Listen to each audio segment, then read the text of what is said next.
his own image. In the image of God created he him. Male and female created he them. And God blessed them. And God said unto them, Be fruitful, and multiply, and replenish the earth, and subdue it, and have dominion over the fish of the sea, and over the fowl of the air, and over every living thing that moveth upon the earth. And God said, Behold, I have given you every herb-bearing seed, which is upon the face of the earth, and every tree, in the which is the fruit of a tree yielding seed, to you it shall be for meat. And to every beast of the earth, and to every fowl of the air, and to every thing that creepeth upon the earth, wherein there is life, I have given every green herb for meat. And it was so. And God saw everything that he had made, and, behold, it was very good. And the evening and the morning were the sixth day. Thus the heavens and the earth were finished, and all the host of them. And on the seventh day God ended his work which he had made. And he rested on the seventh day from all his work which he had made.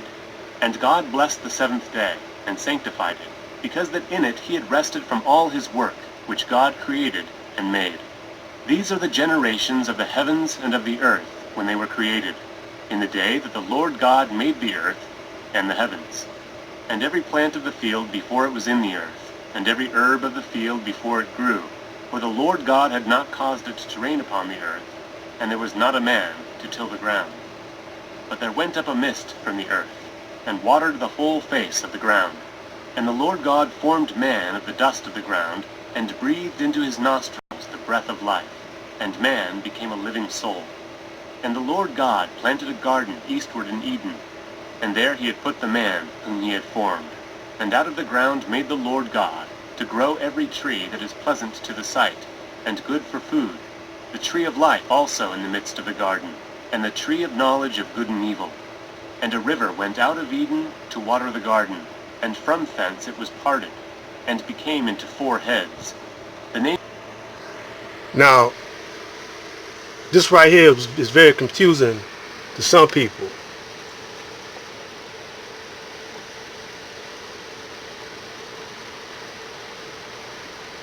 Now, when God was talking, I said I was going to talk about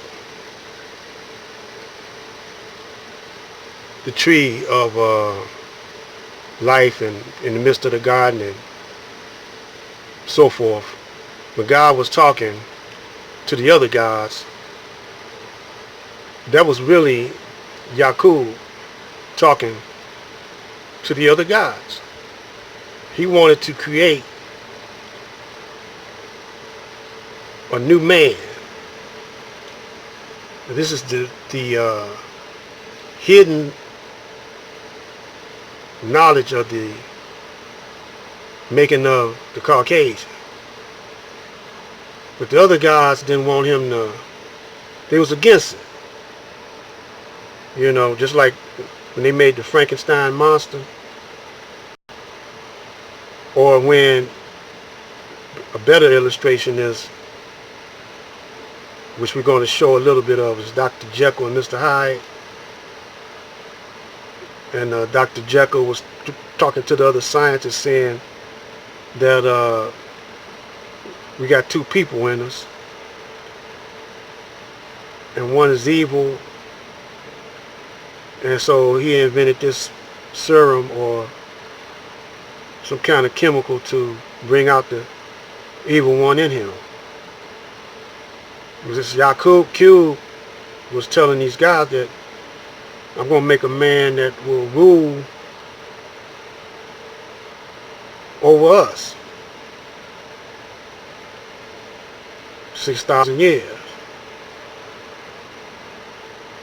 I'm not going to get too much deep into that because I don't want it to take up my time.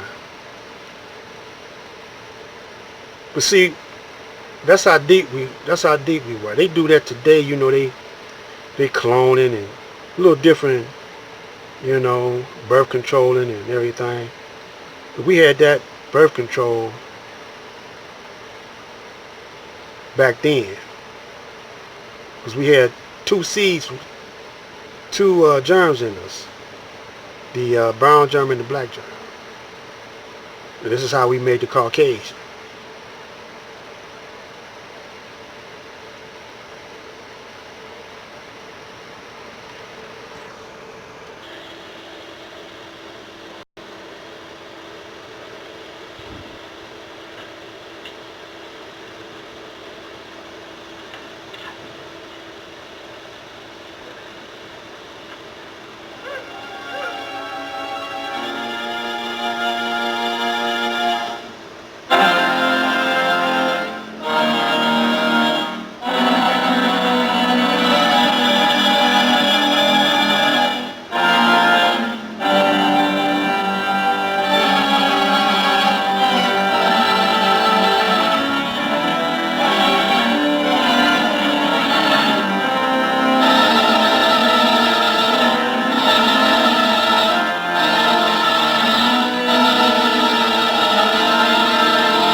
Look like a caveman a little bit.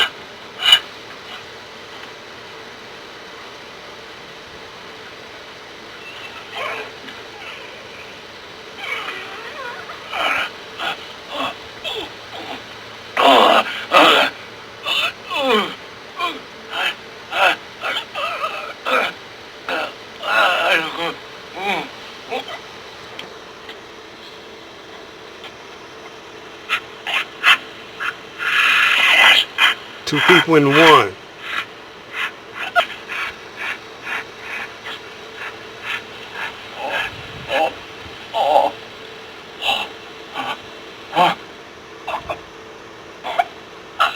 Camera magic.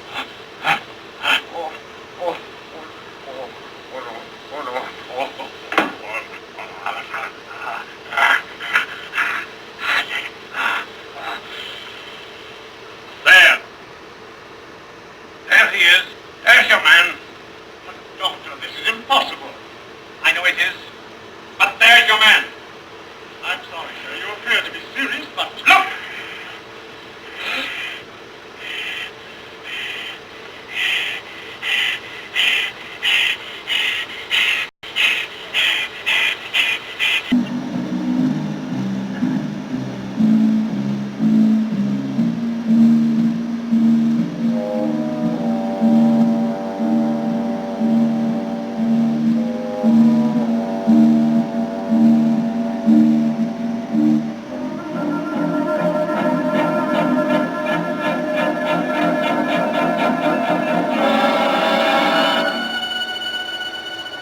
I'm Dr. Henry Jekyll.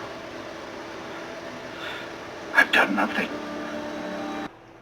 So black man, black woman. The story of Yaqub is in the Bible also, but it's covered up, it's hidden, and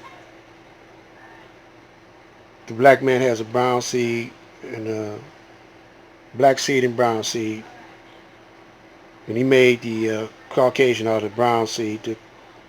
He just kept adding on the lighter to the lighter, killing off the darker,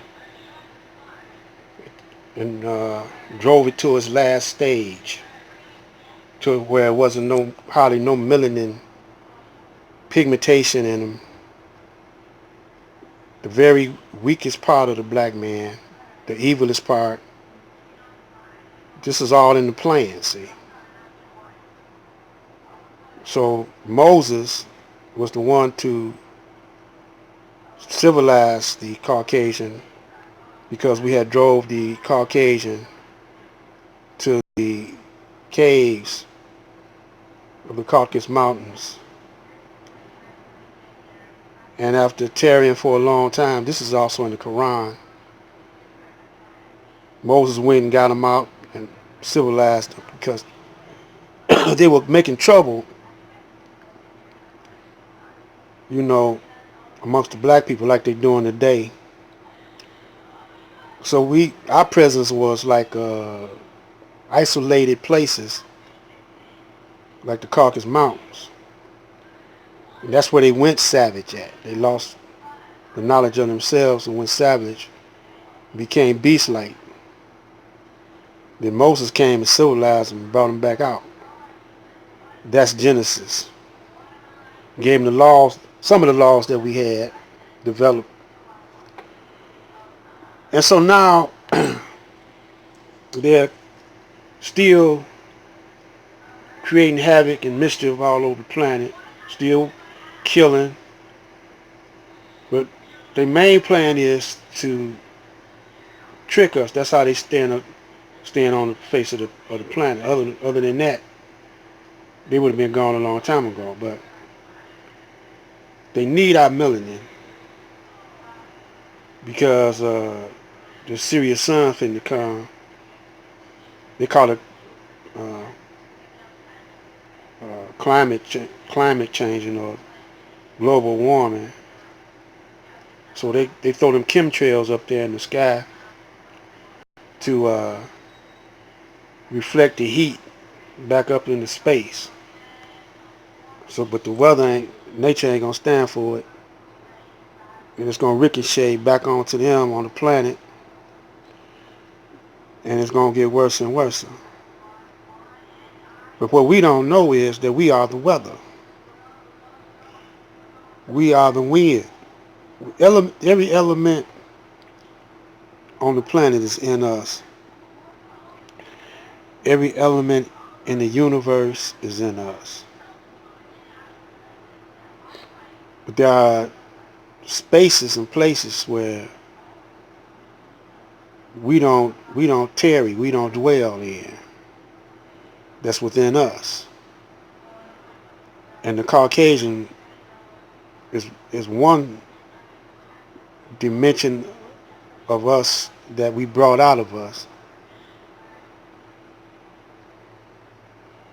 Now we must, he became our enemy, now we must,